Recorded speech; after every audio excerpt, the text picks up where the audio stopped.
병자호란이 일어나자 인조 대왕과 조선 조정은 남한산성으로 대피했습니다. 하지만 적들의 공격은 그치지 않았죠.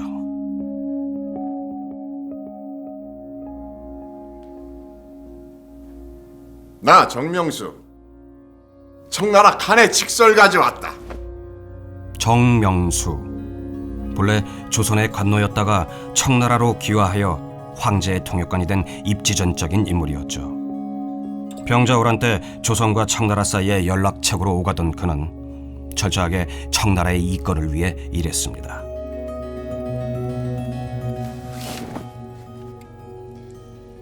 조선 왕에게 고한다.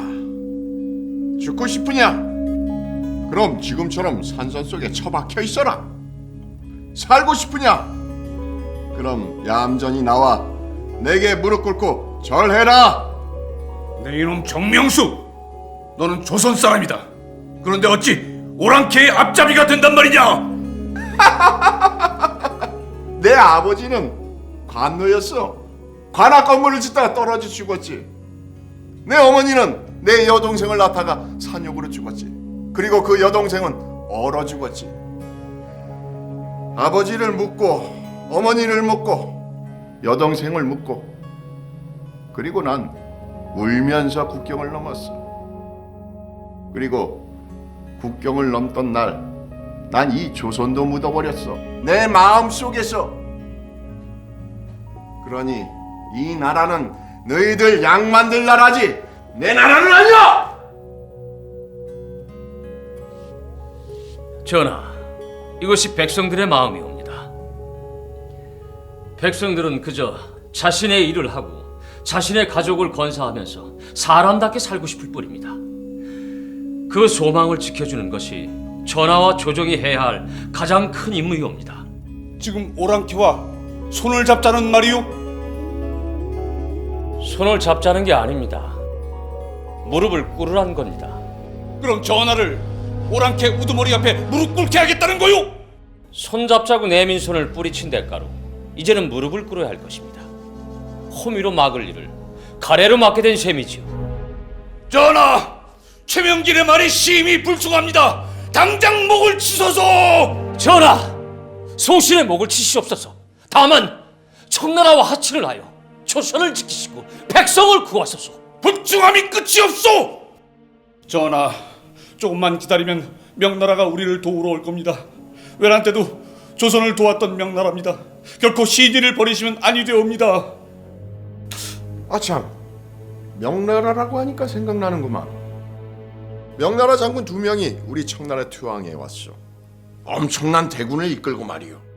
이제 명나라군과 우리 청나라군이 힘을 합쳐 조선을 공격할 계획인데 어쩌실 참이요? 전하, 영혼이 없는 육신은 썩은 고기 덩어리일 뿐입니다. 전하, 육신이 없는 영혼은 보고할 데 없는 귀신일 뿐이옵니다. 살아서 더러울 것이니 죽어서 아름다울 것이니.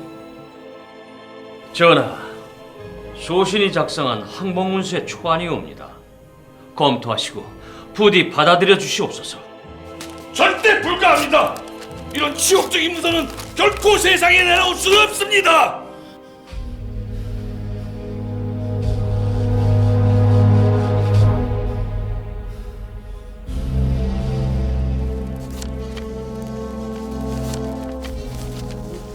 뭐 하는 거요? 예판 대감은 찢는 사람, 나는 붙이는 사람. 대감께서 아무리 찢고 또 찢어도 난 다시 붙일 것이오. 조선의 평화를 위해서, 백성의 피눈물을 먹게 하기 위해서.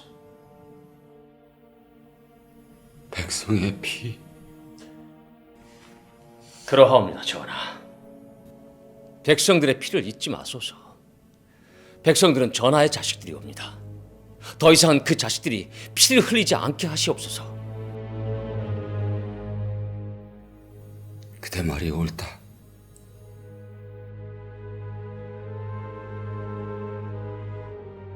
그대 황제에게 가서 고하라. 나는 그대 황제에게 무릎 꿇고 절을 하겠다. 내 백성들의 목숨을 위해, 내 백성들의 피를 멎게 하기 위해. 전하, 성은이 망극하옵니다. 전하, 최명길, 그대는 두고두고 간신배로 기록될 것이요, 선비된 몸으로 의리와 명분을 버린 죄 역사는 잊지 않을 것이요. 죽은 뒤의 세상이 뭐라 하건 상관없습니다. 살아있는 오늘이 중요하지요. 희망도 육신이 있어야 이룰 수 있는 것입니다. 영혼이 없는 육신은 고깃덩이요. 육신이 없는 영혼은 유령이지요.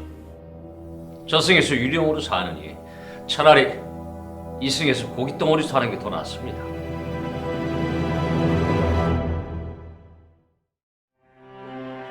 결국 인조는 삼전도에서 청나라 황제에게 항복의 기회를 올립니다. 팔을 하늘 높이 쳐들었다가 모으고 땅에 머리를 찧어대는 굴욕적인 의식이었죠. 하지만 조선은 병자호란의 치욕을 잊지 않았습니다. 그 후 줄곧 조선은 북벌을 외치며 부국 강경에 힘썼습니다. 그리고 그 과정 속에서 체제를 정비하고 군사기술과 과학기술을 발전시킬 수 있었습니다. 하지만 병자호란 이후 최명길은 뜨거운 질타를 받아야 했습니다. 광해군이 청나라와 가깝게 지내자고 했을 때 최명길 당신은 분명 친명파였다. 그런데 왜 갑자기 변절했지? 목숨이 아까웠던 게지. 차라리 광해군이 친청 정책을 펼 때 그거나 도와주지 그랬어. 맞습니다. 사실 병자호란을 겪으면서 광해군 생각을 많이 했습니다. 우리 손으로 쫓아낸 임금 광해군. 그는 왜 명나라를 버리고 청나라와 손을 잡으려 했을까? 솔직히 이번 전란을 겪으면서 알게 됐습니다.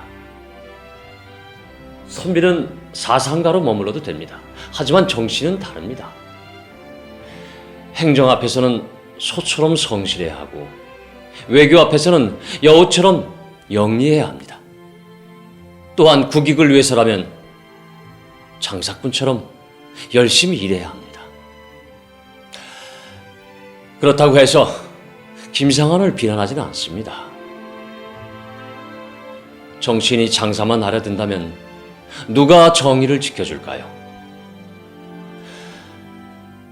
제가 차가운 머리를 지녔다면 김상헌은 뜨거운 가슴을 지닌 사내입니다. 누가 뭐라 하건 전 김상헌을 존경합니다.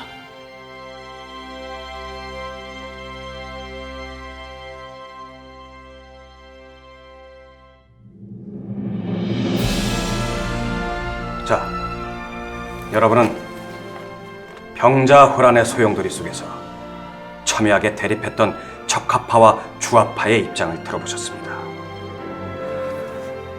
과연 김상헌은 명분만을 따지는 사대주의였을까요? 과연 최명길은 신의를 저버린 간신배였을까요? 김상헌의 말대로 끝까지 결사항전을 했다면 아마 조선이란 나라는 사라졌을지도 모릅니다. 사람으로 치면은 육신이 죽은 거죠. 하지만 최명길의 말대로 싸워보지도 않고 항복했다면 과연 조선 사람이 조선의 정신을 지켜낼 수 있었을까요? 사람으로 치면은 영혼이 죽은 거지요. 뜨거운 가슴을 가진 김상헌은 조선의 정신을 지켜내고 차가운 머리를 가진 최명길은 조선의 육신을 지켜냈습니다. 그리고 그 치열한 경험이 있었기에 우리는 뒤이은 외세의 침략과 동족 상잔의 비극을 딛고 기적을 일구는 나라가 되지 않았습니다.